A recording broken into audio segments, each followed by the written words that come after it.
Bonjour, dans cette deuxième partie, on va explorer la calculatrice, toujours dans l'idée de l'utiliser de manière optimale, efficace, rapide dans un cours sur les fonctions et ses dérivées. Bien sûr, on travaille avec un modèle très spécifique qui est la graphique TI. On va commencer par le premier objectif qui est vérifier qu'un point donné appartient à une courbe d'une fonction donnée. On vous donne l'expression de la fonction, pas sa courbe. On vous demande de vérifier par calcul qu'un point avec une abscisse et une ordonnée appartiennent ou non à la courbe. L'idée, c'est de prendre la fonction, par exemple je prends cette fonction f de x, et pour vérifier qu'un point appartient ou non, c'est-à-dire dans ce cas le a, qui a comme coordonnées 2 et moins 1, ici remplacer x par la variable 2 au carré sur 3 plus 2 tiers fois 2 moins 1. Et puisqu'on a une série de points, donc le calcul devient un peu pénible. L'idée, c'est de passer directement avec la calculatrice pour répondre à ce genre de questions. Généralement, dans le mode tableau de valeur, je vais prendre cet exemple, il suffit de le comprendre. En principe, la deuxième question est la même, sauf la deuxième question, c'est juste, on vous fait travailler autour d'une variable qui est t, et au niveau de la calculatrice, elle est programmée sur la variable x.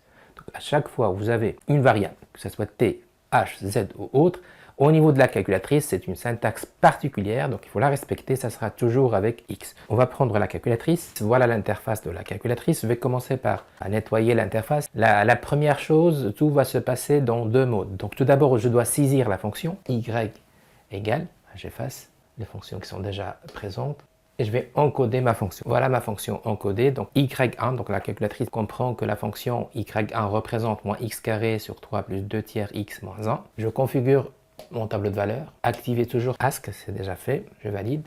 Et je passe maintenant à mon tableau de valeur, donc j'efface ce que j'avais déjà fait, et j'encode mes 3 points. Le 2 comme abscisse, ça correspond au point A, comme abscisse 2, le 0, le 3. Je vois que le couple 2 moins 1 appartient, donc c'est le point A, donc c'est bon pour A. Le couple 0 moins 1 appartient, donc la question B 0,3 n'est pas bonne, donc le point B 0,3 n'appartient pas.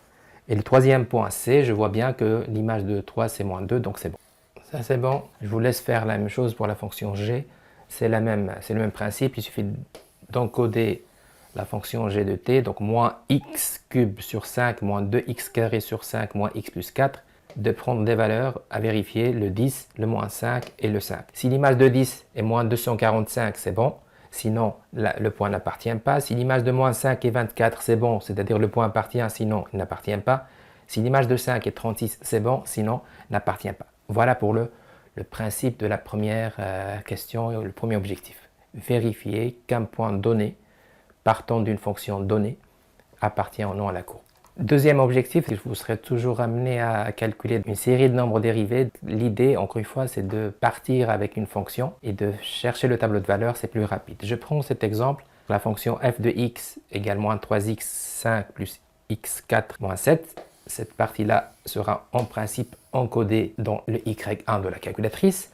Et pour calculer les nombres dérivés, on doit encoder une deuxième fonction qui prend la place de y2, et celle-là représente la fonction dérivée. Attention, la fonction dérivée avec la syntaxe de la calculatrice, elle est particulière. Donc ça sera de ce genre, le différentiel y1 par rapport à x égale x. Donc je vais encoder dans l'espace y2 une fonction dérivée partant de la fonction d'origine. Et en principe, on va passer au tableau de valeurs pour calculer les valeurs au moins 2, moins 1, 0, 4, 1,5, 3,5. Donc je passe à la partie saisie, j'efface ma fonction déjà présente et j'encode la nouvelle qui est moins. Voilà, j'ai saisi ma fonction y1. Maintenant pour y2, c'est une syntaxe particulière, donc on va chercher le nombre dérivé. Le nombre dérivé, l'option math, le 8. Et en principe, j'ai un cadre qui demande 3 informations. La première information, c'est je dérive par rapport à quelle variable sera x, de quelle fonction, ça sera y1, et par rapport à quelle variable, c'est encore x. Alors pour trouver y1, je répète la démarche, ça sera dans la partie vars, y-vars, dans la partie fonction, et je choisis la fonction y1. Je passe à ma variable, ça sera, dans y1 j'ai ma fonction f, dans y2 j'ai ma fonction f'. Je peux me lancer sur les valeurs demandées. Je valide, je change mon environnement, ça sera dans l'environnement table, j'efface mes valeurs, et là je peux calculer une série de nombres dérivés. Par exemple, c'est moins 2, moins 1, 0, 1, la calculatrice fait mieux, il calcule l'image, c'est-à-dire f de moins 2, 105, f' de moins 2, c'est moins 272. Code couleur qui représente y2, qui est la dérivée. f' de moins 1, ça sera moins 19, f' de 0, ça sera 0, f' de 1,5 égale moins 62,44. puis de parcourir pour avoir le nombre en entier, c'est-à-dire faire peut-être des arrondis en fonction de ce qu'on vous demande. Je peux parcourir mes valeurs. Ce moins 7, c'est f de 0. Le 0, c'est f' de 0. Le moins 62,44, il fait déjà l'arrondi, c'est f' de 1,5. Donc, l'objectif de cet exercice est très clair, comment utiliser la calculatrice d'une manière pratique et rapide pour calculer une série de nombres dérivés partant d'une fonction, une expression qui est donnée. Toujours avec la variable, par défaut au niveau de la calculatrice, ça sera toujours x.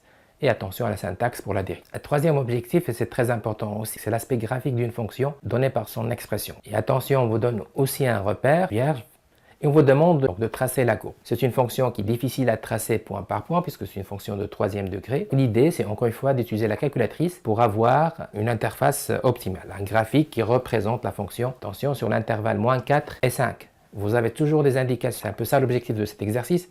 Restez sensible, en tout cas à l'interface. Regardez bien votre axe des abscisses. Et les bornées, bon, il est entre moins 4 et 5, sa valeur minimale c'est moins 4, sa valeur maximale c'est 5. Vous avez l'axe des ordonnées, le y min c'est moins 50 et le y max c'est 50. C'est une information quand même très importante. On passe à la calculatrice, c'est toujours la même chose, c'est dans l'espace y qu'on va saisir la fonction. J'efface, j'encode. Vous remarquez bien que j'ai encodé la fonction, donc c'est x3 moins 2x carré moins 11x plus 12 qui représente la fonction f de x. Et j'ai laissé le y2 au niveau dérivé. Alors pourquoi je fais ça? C'est juste si on me demande aussi la courbe de la fonction dérivée. Bon, ça sera déjà fait. Alors je passe à la partie graphe. Hein. L'environnement intuitif, c'est graphe. Bon, graphe, on a un petit problème parce qu'on a une courbe mais n'est pas optimale. Bah, c'est clair, c'est parce que notre affichage n'est pas optimal, parce qu'on n'a pas vraiment géré la partie fenêtre. Attention, pour que le graphique soit optimal, pour avoir vraiment une courbe sur l'interface, il faut changer les paramètres xmin, xmax, et bien sûr le pas de graduation, ymin et ymax et le pas de graduation. C'est ce qu'on va faire en fonction de ce qu'on a remarqué sur la courbe. Alors je viens ici, fenêtre, et je règle. Donc d'après la courbe, c'était entre moins 4 et 5. Donc je vais mettre ici le moins 4 comme valeur minimale. Je prends le 5 comme valeur maximale et je peux laisser 0,5, je peux changer en 1 pour avoir une graduation. Donc le xmin c'est le moins 4, le xmax c'est le 5 et le pas c'est 1. Je fais la même chose pour ymin, on se souvient quand même du repère, c'est moins 50, ymax 50, entre moins 50 et le pas, je ne vais pas faire un pas de 1 entre moins 50 et 50, c'est plutôt peut-être 5 ou un pas de 10.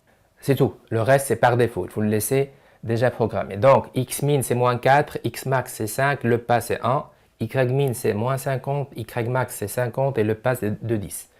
Et je reviens vers le mode graphe. J'ai maintenant deux fonctions qui se tracent. Le code couleur bleue représente la courbe de la fonction f, code couleur rouge représente la fonction dérivée. Donc la bleue c'est la fonction f, la rouge c'est sa dérivée et l'intervalle c'est entre moins 4 et 5.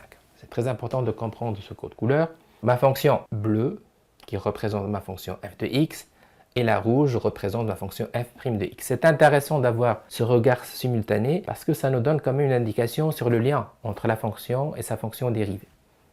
Si par exemple la bleue est croissante, bah, c'est clair, l'autre est positive. Et si la fonction dérivée est négative et la fonction d'origine est décroissante. Quand on arrive à une racine de la fonction dérivée, je vois que ça correspond à un sommet, donc un extréma maximum au minimum. C'est important quand même d'avoir ce regard et soyez toujours vigilants par rapport à ce qu'on vous demande au niveau évaluation et au niveau questions. Je vous laisse à titre d'exercice le deuxième exemple. Alors la fonction s'appelle g, sa variable c'est t. Attention, donc l'encodage au niveau de la calculatrice ça sera avec x, donc ça sera moins x cube moins x carré plus 6x. Vous avez un repère, vous avez d'autres éléments, donc c'est entre moins 3 pour x min et 2 pour x max. Vous voyez la graduation, donc une graduation de 1 et de 0,5 c'est aussi bien. Et vous avez une indication sur l'axe des y. Donc, encodage de la fonction dans y égale, fenêtre pour régler les paramètres x min, x max, y min, y max, et en principe vous aurez une courbe représentative de la fonction g de t égale moins t cube moins t carré plus 6t. Voilà pour cette deuxième partie.